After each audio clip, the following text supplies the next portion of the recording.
Good evening, everyone. Now let's move on to the next topic of this chapter, which is colligative properties. And with the help of these colligative properties, we will learn how to determine molecular masses of unknown solutes.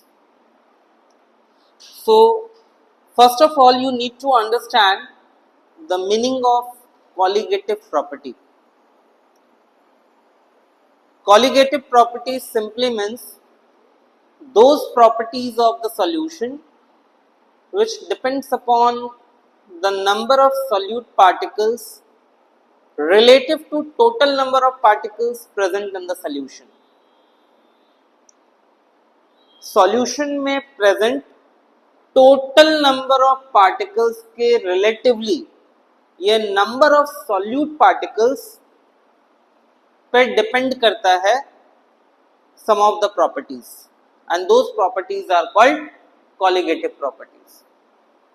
They are independent of nature of the solute. Solute चाहे volatile हो, non volatile हो, it is not going to affect these properties.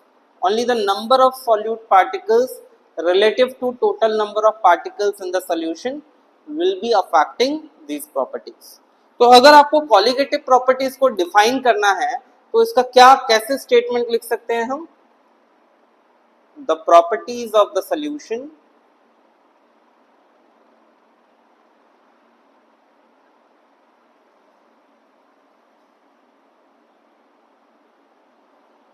which depends on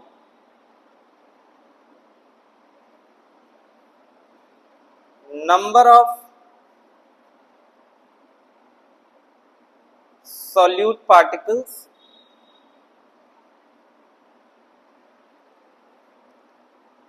irrespective of its nature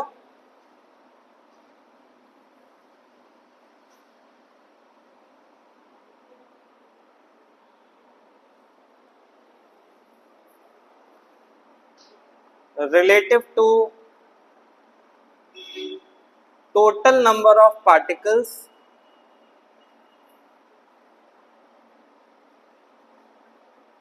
present in the solution.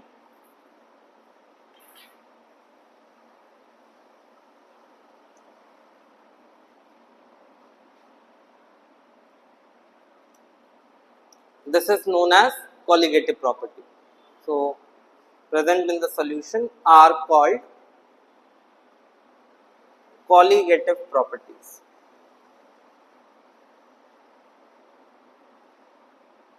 समझ रहे हो sure है? Those properties which depends on number of solute particles, whether the solute is volatile or non-volatile, irrespective of the nature. Irrespective मतलब वो चाहे volatile solute हो या non-volatile solute हो, उस पर फर्क नहीं पड़ता. It depends on the number of solute particles relative to total number of particles in the solution. उन properties को हम कहते हैं colligative properties. और इसमें आपको चार तरह की colligative properties स्टडी करनी है. Those colligative properties are, first one is relative lowering of vapor pressure, second is elevation in boiling point, third is depression in freezing point, and the fourth is osmotic pressure.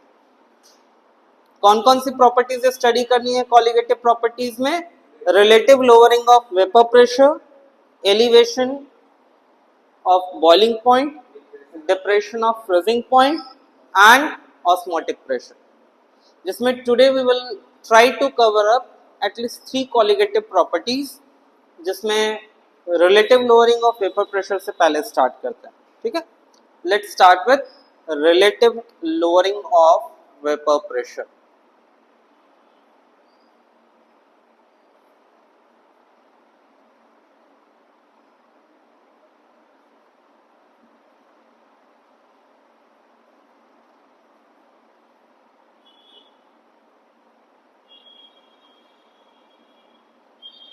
relative lowering of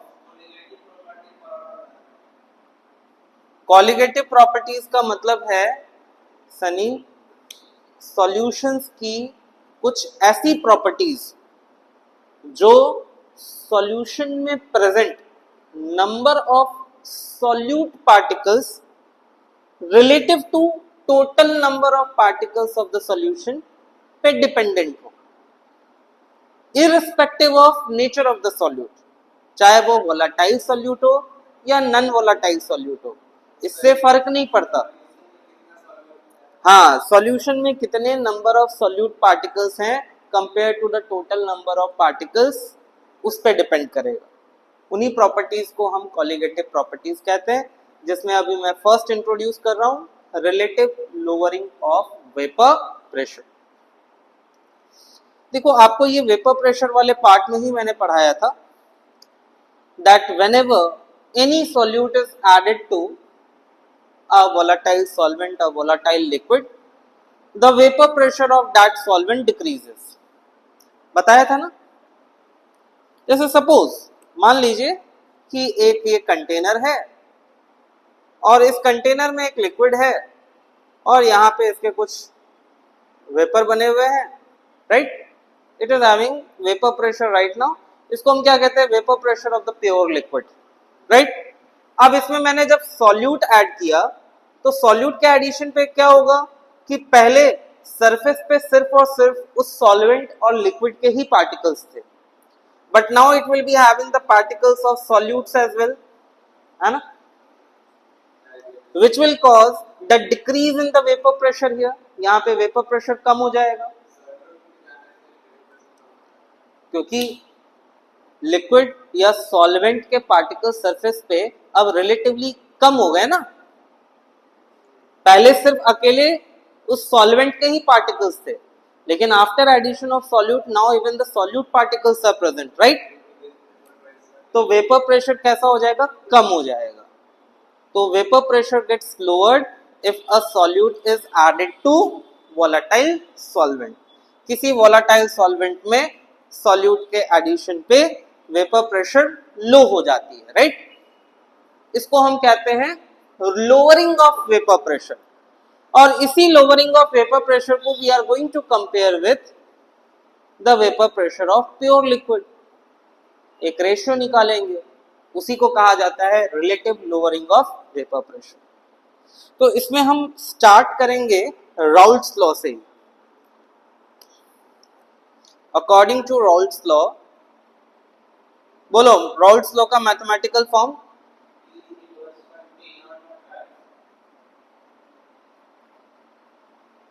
क्या होता है? T is equal to P naught into chi, यही होता है ना। Okay, ऐसा करो, solvent को कंपेयर मतलब कंपोनेंट वन कंसिडर करके क्या मैं इसको ऐसा लिख सकता हूं?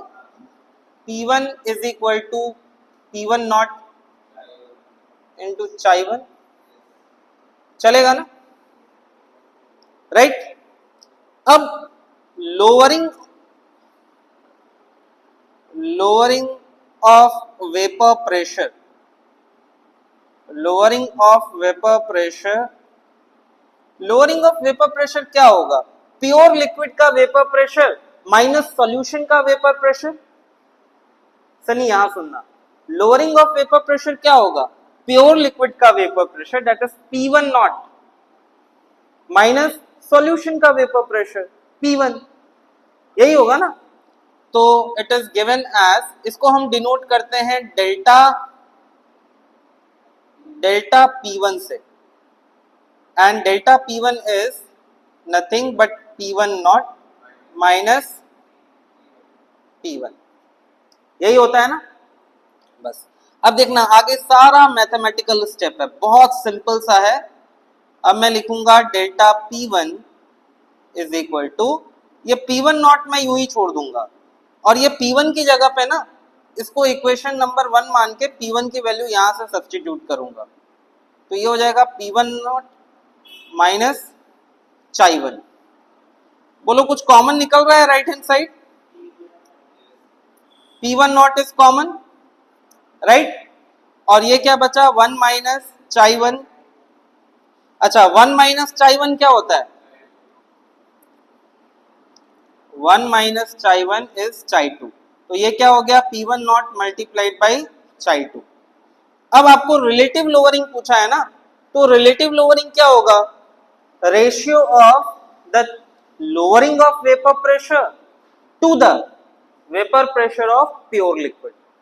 इसका साइड चेंज कर दो, delta P1 upon P1 naught is equal to chi 2। इसी को हम कहते हैं relative lowering of vapour pressure. ये क्या हुआ? ये जो रेशियो हुआ, this ratio is known as relative lowering of vapour pressure, है ना? सिंपल मैथमेटिकल स्टेप्स है। सनी आ रहा है समझ में क्या किया है यहाँ पे? ये वाला डेल्टा P जहां लिखा है, डेल्टा P1 क्या है? Lowering of vapour pressure. और जब मैंने इसको साइड चेंज करके यहाँ ये रेशियो के फॉर्म में लेके आया, तो ये रेशियो क्या बन गया? Relative lowering of vapour pressure. Lowering of vapour pressure, अभी ये बताया ना आपको कि सॉल्यूट के एडिशन पे वेपर प्रेशर कम हो जाता है, राइट? चलिए, सॉल्वेंट की वेपर प्रेशर क्या हुई? प्योर सॉल्वेंट की वेपर प्रेशर P1 नॉट, और सॉल्यूट के एडिशन के बाद उसका सॉल्यूशन का वेपर प्रेशर क्या हुआ? P1। आपको पता है P1 is less than P1 not, तो P1 नॉट माइनस P1 करोगे तो वेपर प्रेशर कितना लो हुआ पता चल जाएगा ना। तो lowering of vapour pressure is, that is why delta P1 is P1 naught minus P1।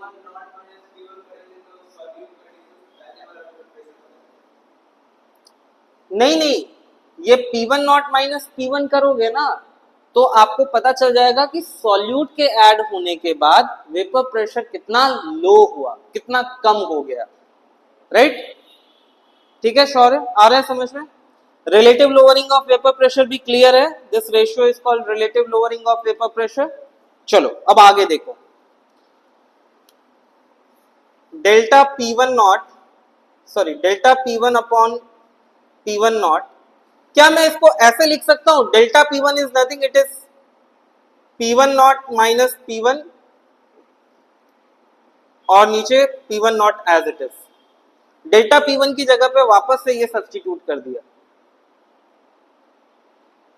Delta P1 क्या था? P1 नॉट माइनस P1 था ना, ये मैंने वापस यहां सब्स्टिट्यूट कर दिया, ठीक है? अच्छा, और ये किसके इक्विवेलेंट आया था? This is nothing but mole fraction of solute, right? अब इसको थोड़ा आगे हम लेके चलते हैं। P1 naught minus P1 upon P1 not, mole fraction of component 2 क्या होगा? Number of mole of component 2 divided by number of mole of component 2 plus number of mole of component 1, यही ना? लेकिन अगर सॉल्यूशन बहुत डाइल्यूट हुआ, for very dilute solution,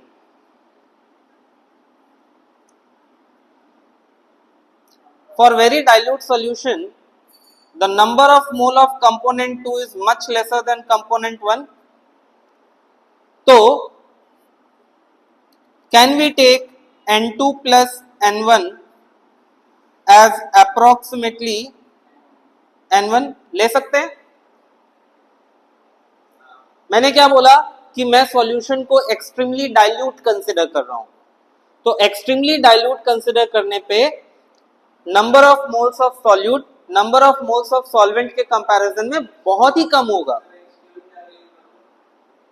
मतलब आपने सॉल्यूट का एडिशन बहुत स्मॉल एक्सटेंट में किया है, it's a very dilute solution, the number of solute particles compare to the total solution particles is very less, so that is why N2 is much lesser than N1, और दोनों का addition approximately क्या देगा आपको? N1 ही देगा। अब इसको यहां सब्स्टिट्यूट कीजिए, क्या मिलेगा? P1 naught minus P1 upon P1 naught, that is equal to N2 upon N1। अच्छा, in place of N2 upon N1 क्या अब मैं कुछ और भी सब्स्टिट्यूट कर सकता हूं? याद आ रहा है? N2 क्या है? number of mole of solute. Can we write it as mass of solute upon molar mass of solute, है ना? और N1 क्या है? N1 है mass of solvent upon molar mass of solvent, है ना? सिंपल. W2 क्या है? mass of solute. M2 molecular mass of solute. W1 mass of solvent. M1 molecular mass of solvent. अब सपोज आपको, आप कहीं घूमने गए, किसी टूर पे गए, कहीं ट्रैवलिंग पे गए, और वहां पे ना आपको एक अननोन सा कोई कंपाउंड मिला जो कि सपोज वाटर सॉल्युबल है. आपको नहीं मालूम कि ये कंपाउंड क्या है, आपको बस वो कंपाउंड मिला and you are curious to know the molecular mass of that compound. आप जानना चाहते हो कि उस कंपाउंड का मॉलिक्यूलर मास क्या है. तो can we use this method? Water soluble है, आप उसका सॉल्यूशन बना लीजिए. सॉल्यूशन बनाने के बाद experimentally you determine relative lowering of vapour pressure. Water का आपको P1 नॉट पता होगा, वेपर प्रेशर ऑफ वाटर पता होगा, 15 पॉइंट समथिंग mmHg होता है, ये पता होगा. डेल्टा P1 ये आपको एक्सपेरिमेंटली मिल जाएगा and then using this formula you can determine M2 from here, molecular mass of the solute. ठीक है? तो कॉलिगेटिव प्रॉपर्टीज का, इसको पढ़ने का मेन पर्पस क्या है? इसको पढ़ने का मेन पर्पस है that with the help of this we can determine molecular masses of unknown components.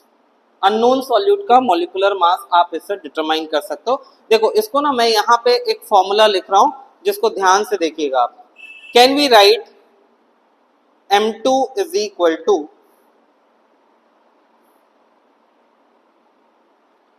P1 naught multiplied by W2 multiplied by M1 divided by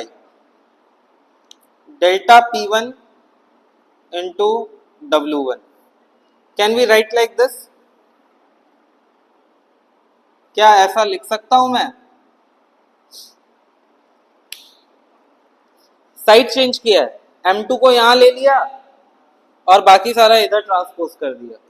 तो M2 इधर लिया तो ये P1 naught minus P1 which is delta P1 वो इधर आ गया denominator में और P1 नॉट ऊपर न्यूमरेटर में आ गया, है ना? क्या सनी? ठीक है. So what is the purpose of studying colligative properties? Colligative properties का क्या पर्पस है, क्या यूज है? अननोन सॉल्यूट्स के molecular masses can be calculated by using colligative properties, जिसमें relative lowering of vapour pressure को आप इस तरह से यूज कर सकते हो. करना क्या है? सॉल्यूट जो भी आपको अननोन कंपाउंड मिला उसका सुटेबल सॉल्वेंट में आप सॉल्यूशन बना लीजिए. सॉल्यूशन बनाने के बाद आप experimentally relative lowering of vapour pressure determine कर लो. याद रखना जब सॉल्यूशन बनाओगे ना तो take known mass of solvent and known mass of the solute. Solvent और सॉल्यूट का मास दोनों का पता होना चाहिए, नोन होना चाहिए. मेजर करके आपको एडिशन करना है.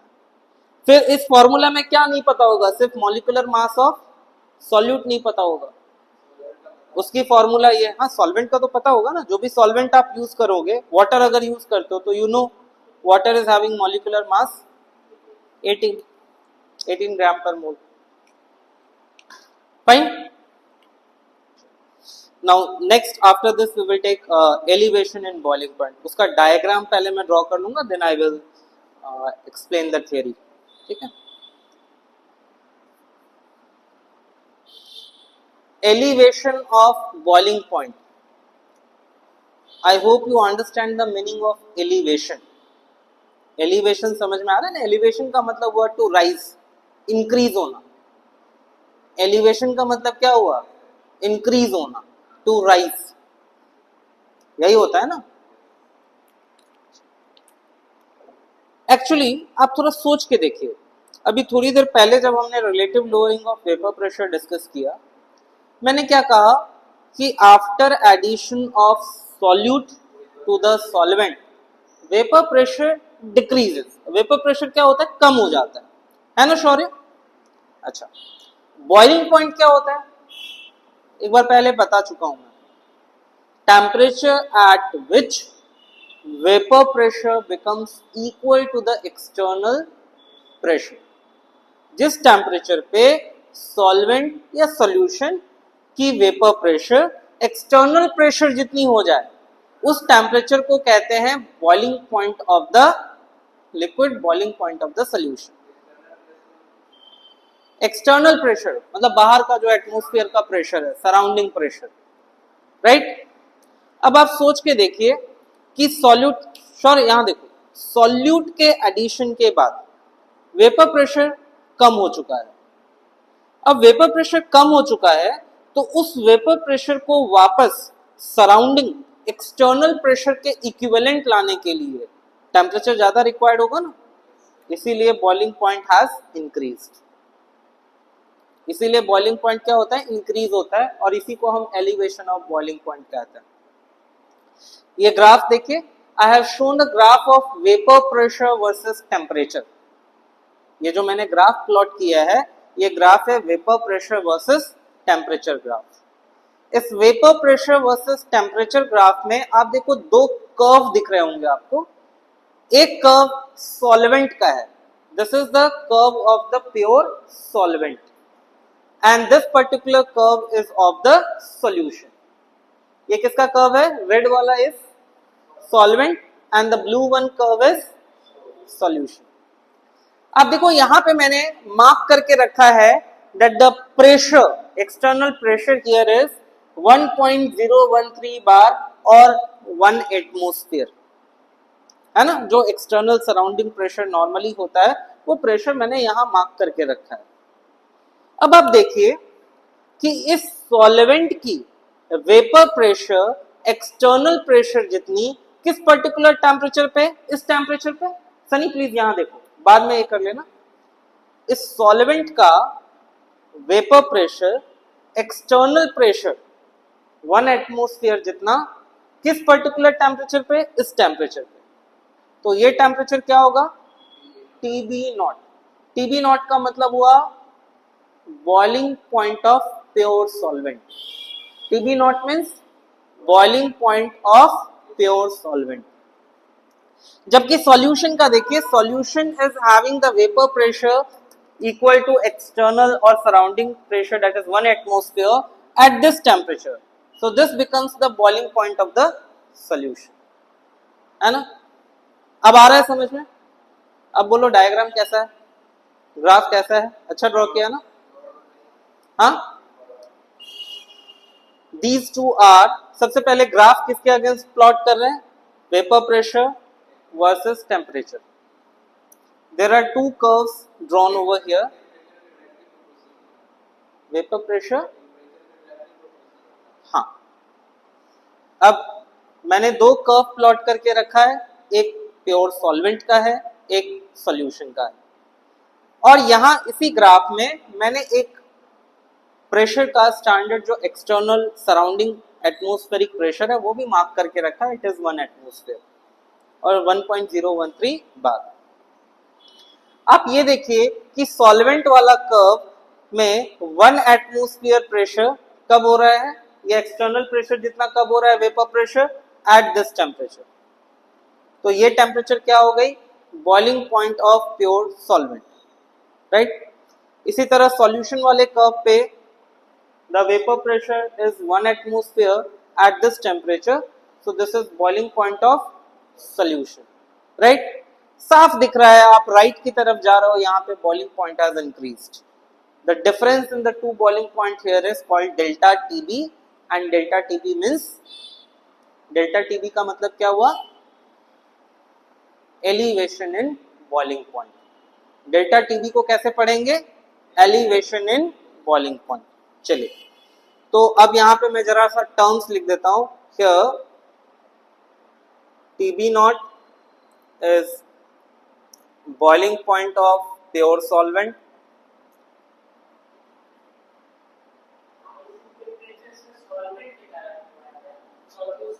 हाँ क्या, राइज इन टेम्परेचर, हाँ सॉल्यूट के एडिशन के बाद वेपर प्रेशर कम हुआ, इसलिए टेम्परेचर ज्यादा चाहिए उस वेपर प्रेशर को वापस एक्सटर्नल वेपर प्रेशर तक ले जाने के लिए। टीबी नॉट क्या है? Boiling point of pure solvent.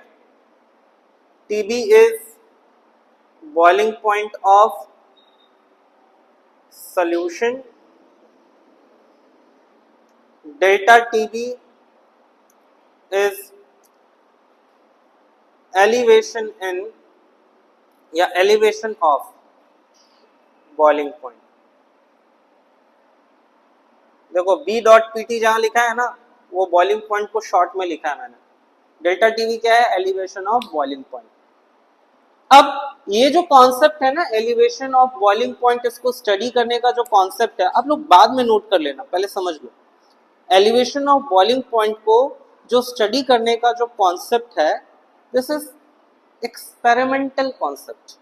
ये पूरा एक्सपेरिमेंटल सेटअप होता है जिसमें बॉइलिंग पॉइंट कितना इंक्रीज हुआ वो स्टडी किया जाता है। और experimentally it has been found, experimentally it has been found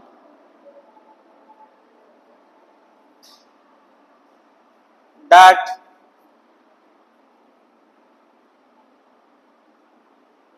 delta TB is directly proportional to M. M stands for molality.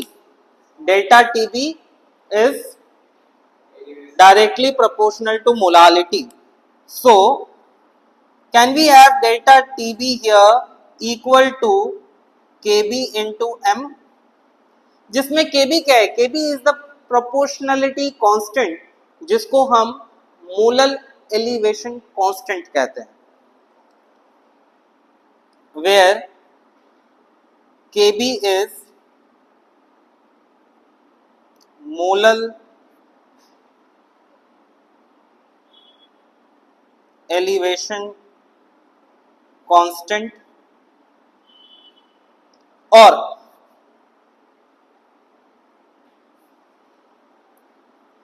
Ebullioscopic constant और बॉइलिंग पॉइंट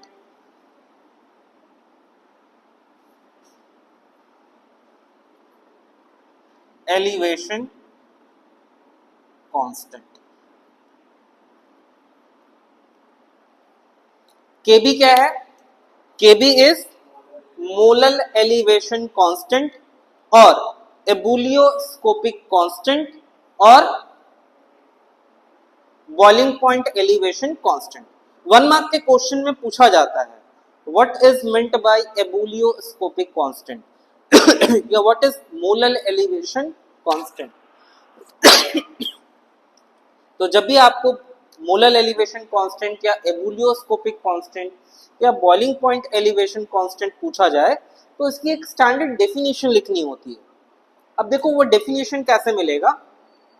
सपोज इसको मैं मार्क कर देता हूं equation 1, let mark this as equation 1 and suppose if we take in equation 1, suppose if we take the molality as 1 mole per kg, अगर मैं यहाँ equation 1 में मोलालिटी को 1 मोल पर केजी लूं या ऐसा कहूं कि suppose if the solution is 1 molal solution, then KB क्या होगा? Same as delta TB.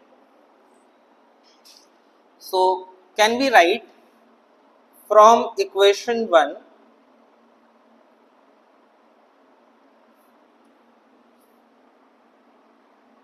delta TB is equal to Kb for 1 molal या mole per KG solution, right? From equation 1 delta TB is equal to Kb for 1 molal solution। तो हम define कैसे करेंगे Kb को? How do we define molar elevation constant then?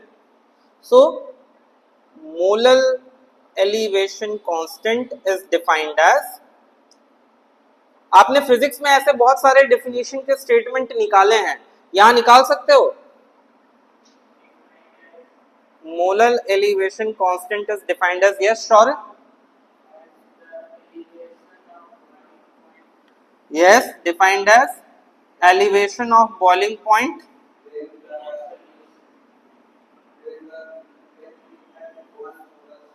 yes, elevation of boiling point of 1 molar solution,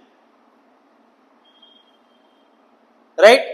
Molar elevation constant is defined as elevation of, छूट गया, elevation of boiling point of 1 molar solution.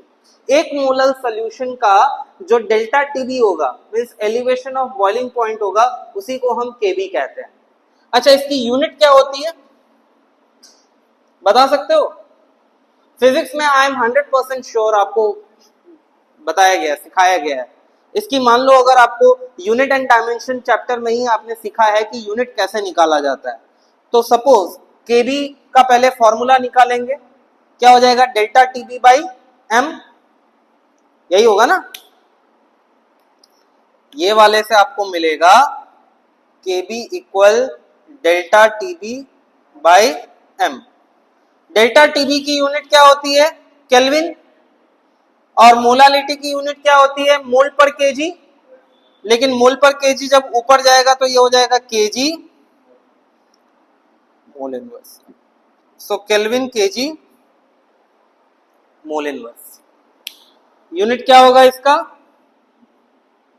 The unit of this is kelvin KG mole inverse. याद रखिएगा, from examination point of view this is very important part, बहुत ही important है। हर साल कहीं ना कहीं किसी न किसी फॉर्म में ये रिपीट होता है। मोलर एलिवेशन कांस्टेंट या मोलर डिप्रेशन कांस्टेंट, दोनों में से कोई एक डेफिनेटली पूछा जाता है।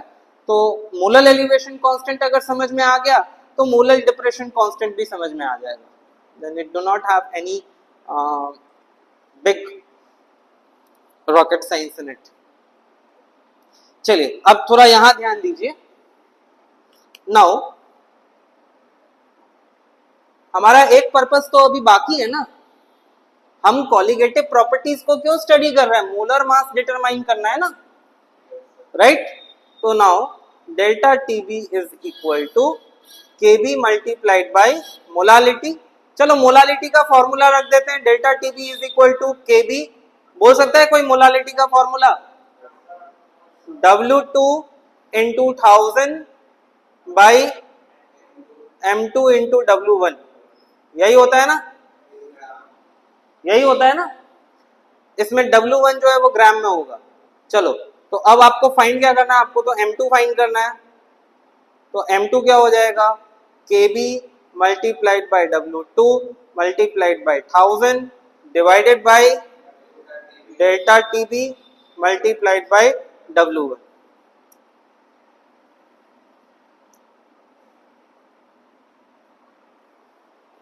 सिंपल। पता चला how this colligative property will be helpful in determining molecular mass of the solute, unknown solute।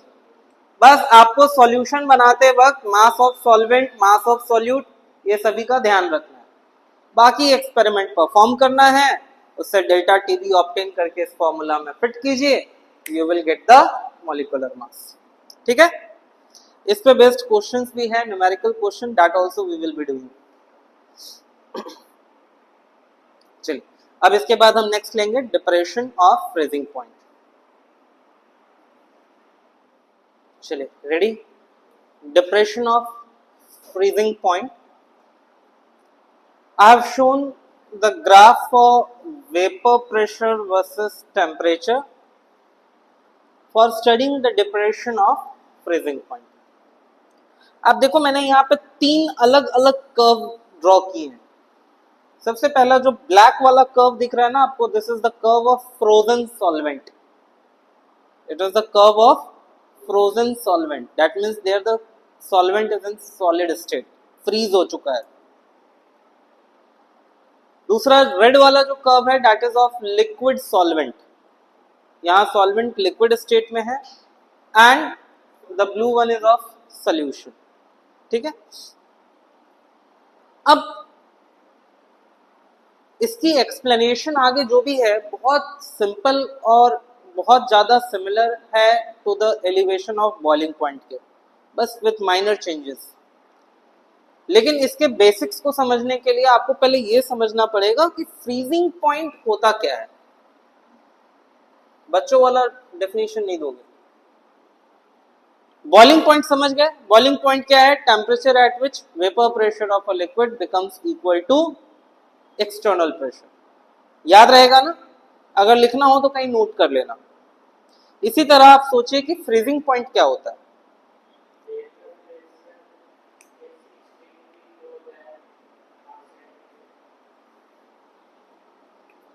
Temperature at which the vapor pressure of a substance in its liquid phase is equal to its vapor pressure in the solid phase is known as freezing point of the substance. ऐसा temperature जिस temperature पे substance की vapour pressure उसके liquid phase and vapour pressure उसके solid phase दोनों में same हो, उस टेम्परेचर को हम क्या कहते हैं? Freezing point. जैसे आप देखिए यहां पे ये फ्रोजन सॉल्वेंट है, मतलब यहां पे सॉल्वेंट फ्रीज हो चुका है ना? ये लिक्विड सॉल्वेंट है। अब देखो ये जो पर्टिकुलर पॉइंट है शौर्य, इस पॉइंट पे जो भी वेपर प्रेशर होगा, whatever vapor pressure is there, it is same for the liquid as well as for the solid phase। नहीं, दोनों यहां पे इंटरसेक्ट हो रहा है ना, मिल रहे हैं ना, दोनों कर्व यहां पे मिल रहे हैं, मतलब ये इनका कॉमन पॉइंट है, और इस कॉमन पॉइंट पे वेपर प्रेशर सेम होगा। समझ में आ रहा है? Vapor pressure in the solid phase and vapor pressure in the liquid phase is same at this point. That is why the corresponding temperature is क्या होगा? Freezing point of what? Solvent. It is TF naught. Freezing point of the solvent. जबकि solution का देखो, solution का curve यहां आके मिल रहा है, तो ये जो पर्टिकुलर पॉइंट है सनी, ये जो पर्टिकुलर पॉइंट है, इस पॉइंट पे again vapour pressure in the liquid phase, vapour pressure in the solution phase, दोनों सेम होगा। आप देखो इस पर्टिकुलर पॉइंट पे वेपर प्रेशर की तो एक ही वैल्यू होगी ना? हाँ, दोनों सेम होगा, right?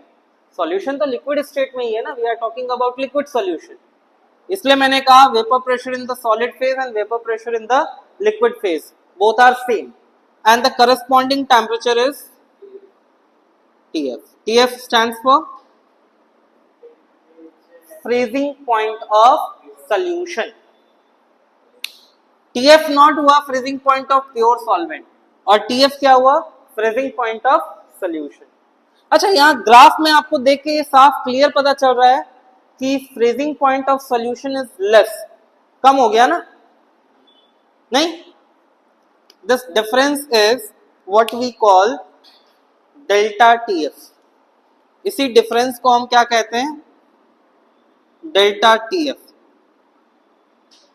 read as depression of freezing point, right? चलेगा? तो फ्रीजिंग पॉइंट की डेफिनेशन याद रहेगी या मैं लिखूं?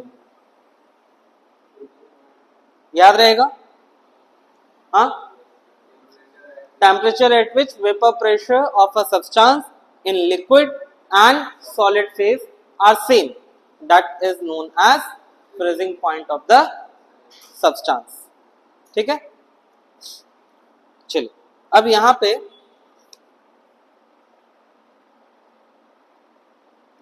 डेल्टा TF क्या होगा? Delta TF is TF not minus TF। देखो न्यूमेरिकल क्वेश्चन में ना ये बहुत ही इंपॉर्टेंट हो जाएगा। मैंने अच्छे अच्छे ब्रिलियंट बच्चों को देखा है एग्जामिनेशन में ये गलती करते हुए।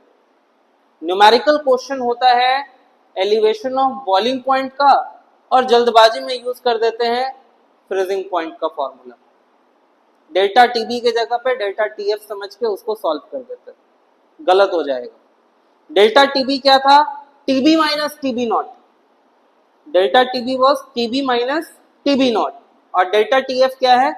TF not minus TF.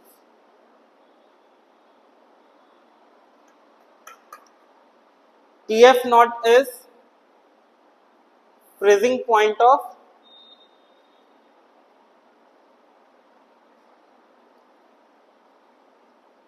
pure solvent, and TF is freezing point of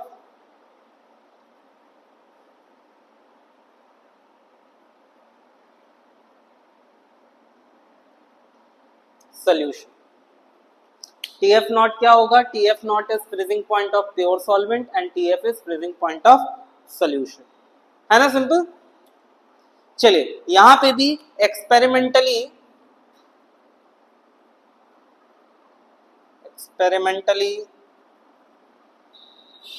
delta TF is proportional to molality. So delta TF will be equal to KF into M. बोलो अब KF क्या होगा? Where KF is, very good, KF is molar depression constant, or this is also known as cryoscopic constant.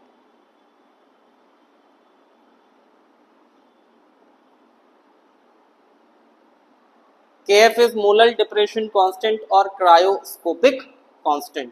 और क्या कह सकते हैं? Freezing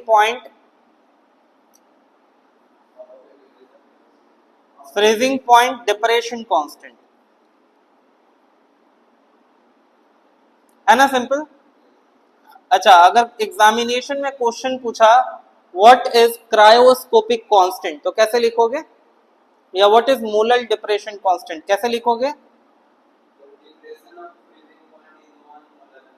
very good. Molar depression constant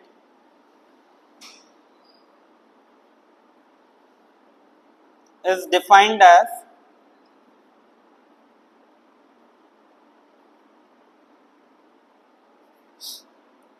depression in freezing point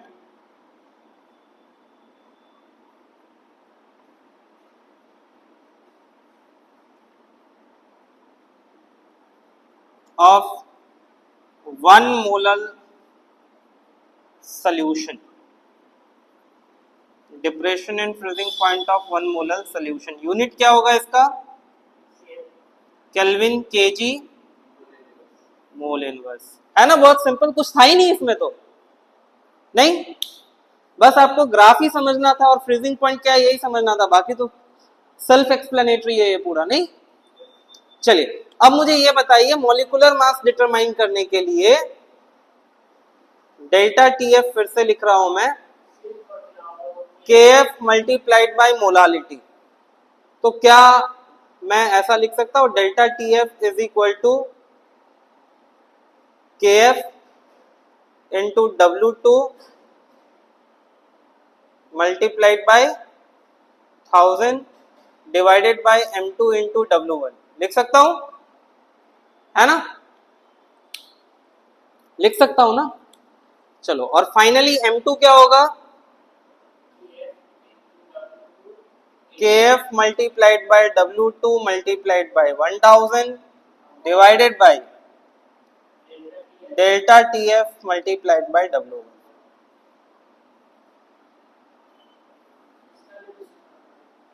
right. अच्छा जैसे उसमें मैंने Kb की वैल्यू लिखी थी, वैसे अगर यहाँ Kf का निकालना हो तो Kf का क्या फॉर्मूला हो सकता है? R multiplied by M1 multiplied by Tf square divided by 1000 into enthalpy of fusion, right? Simple. चलिए, fusion. So here three colligative properties got completed. तीन colligative properties पूरी हो गई यहाँ पे। कौन कौन सी? Relative lowering of vapor pressure, elevation of boiling point, depression of freezing point. और आप अच्छे से रिलेट कर पा रहे हो कि how this colligative properties is useful in determining molecular mass, है ना? अब इस पे बेस्ड न्यूमेरिकल क्वेश्चन कल करेंगे और एक और कॉलिगेटिव प्रॉपर्टी हमें डिस्कस करनी है, ऑस्मोटिक प्रेशर, वो भी हम कल करेंगे। ठीक है, आज यहां तक रखें। ठीक है, चलिए होमवर्क दे देता हूं आपको।